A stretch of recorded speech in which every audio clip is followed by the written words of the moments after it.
keluar aja sebentar, aduh, saya takut virus dan sebagainya.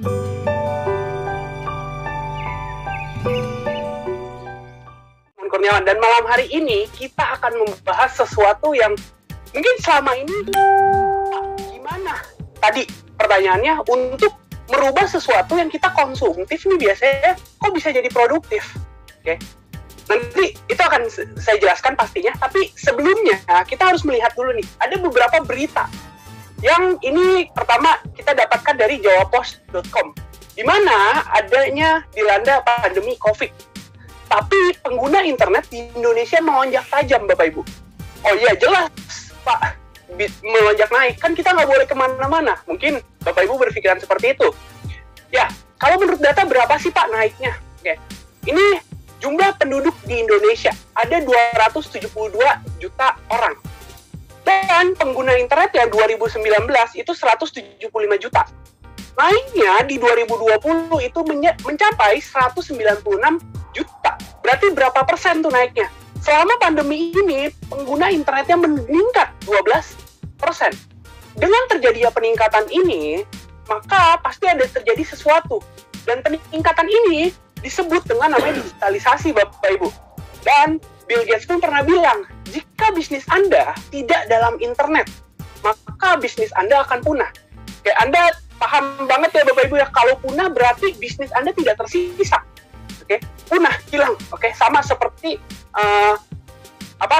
fauna yang sudah punah seperti itu. Makanya kita tidak mau.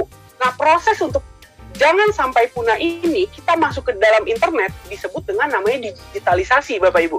Jadi perkembangan internet ini saat ini sudah begitu pesat dan mengubah sebuah perubahan dalam gaya hidup kita. Mungkin dulu Anda ketika mau beli sesuatu, Anda perlu datang ke tempatnya. Tapi saat ini, udahlah Pak, saya nggak sempet Pak. Keluar aja sebentar, aduh, saya takut virus dan sebagainya. Itu ya, karena kan kita saat ini masih menghadapi pandemi COVID. Dan sekarang semuanya beralih ke digital. Apa aja sih yang bisa kita lakukan melalui dunia digital? Yang pertama nih, dulunya kita nikmatin hiburan lewat TV, lewat radio, dan sebagainya. Tapi sekarang kita cukup di HP kita saja nih. Di HP kita bisa nikmatin. Mau nonton video bisa, mau nonton film bisa, mau lihat cerita teman-teman bisa, mau lihat, hari ini teman saya ngelakuin apa ya, kemana, dan sebagainya. Ya mereka yang bagikan gitu, bahkan kita bisa melihatnya. Terus dulu juga nih, kita mau belanja sesuatu, kita datang ke tokonya, kita datang ke pusat perbelanjaannya, kita keliling mau nyari apa gitu ya, kita bikin listnya dulu, terus kita keliling. Saya kalau kayak gitu, biasa 1 jam Bapak Ibu, doyan keliling-keliling gitu. Ntar tangannya iseng, ambil dan sebagainya. Tapi sekarang sama, kita keliling juga, tapi lebih efisien. Di mana? Karena kita belanjanya lewat HP dan internet. Kelilingnya di mana, Pak? Ya kelilingnya Anda lihat-lihat, Anda scroll. Wah, menarik nih. Wah, lagi flash sale. Asik, pencet dulu lah gitu. Ntar pas nyampe, pakainya kapan ya? Ini buat apa ya? Kayak gitu. Jadi kita bisa belanja di sini. Atau mungkin, saya lagi sibuk banget nih, tidak bisa datang ke sebuah toko atau ke sebuah pusat perbelanjaan. Ya udah saya pesan supaya ntar malam nyampe, seperti itu. Nah, berarti dengan seperti ini, Anda akan mendapatkan sebuah pertumbuhan di digital. Kayak terjadi namanya pertumbuhan di digital ini. Karena orang yang dulunya menggunakan sesuatu, dia harus datang. Dia cukup lihat HP-nya, lihat smartphone-nya, sudah bisa. Jadi Indonesia ini termasuk salah satu negara dengan pertumbuhan digital terpesat di dunia. Kenapa Pak bisa seperti itu?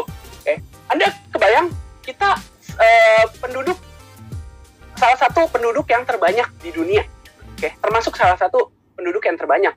Dan semua penduduk kita rata-rata saat ini menggunakan smartphone. Jadi dengan hal itu ada juga nih yang terdampak positif ya Bapak Ibu ya, yaitu bagian dalam industri periklanan dan e-commerce. Berapa Pak kalau yang di periklanannya yang terdampak? Ini saya kasih lihat Bapak Ibu. Ini ada pengeluaran iklan berbasis seluler di Indonesia. tahun 2019 5 triliun rupiah. 5 triliun banyak tuh. Ada berapa? 13 ya nolnya. Nah, segitu. Pokoknya banyak Bapak Ibu nolnya. Oke. Dan di 2020 meningkat menjadi 6,5 triliun rupiah. Jumlah yang banyak. Ya, tapi ketika Anda melihat perkembangan e-commerce, ini lebih banyak lagi Bapak Ibu. Di 2019 200 triliun. Oke. 200 triliun rupiah. Di 2020 meningkat hingga 3 kali lipat Bapak Ibu, menjadi 600 triliun. 600 triliun sebanyak apa Pak? Kecipratan dikit juga berasa Bapak Ibu. Kecipratan sedikit aja. Aduh, lumayan. Ya, nggak usah banyak-banyak, 1% aja. Itu berapa? Masih banyak Bapak Ibu. Nggak, ya udah, kecilin lagi lah, 0,1%.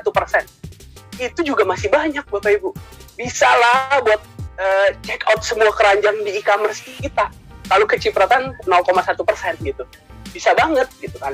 Apalagi yang cewek-cewek nih, yang wah, keranjangnya di e-commerce banyak sekali gitu ya. Terus, ini ada satu konsep Bapak Ibu. Ada satu konsep yang dimana kita bisa merasakan nggak sih Pak? Tadi Pak Desmond bilang bahwa kalau kita bisa merasakan 0,1% aja, itu sesuatu yang sangat asik. Gitu. Dan di sini ada konsepnya Bapak Ibu, yang disebut dengan social concept. Sebuah konsep yang menggabungkan kekuatan dari social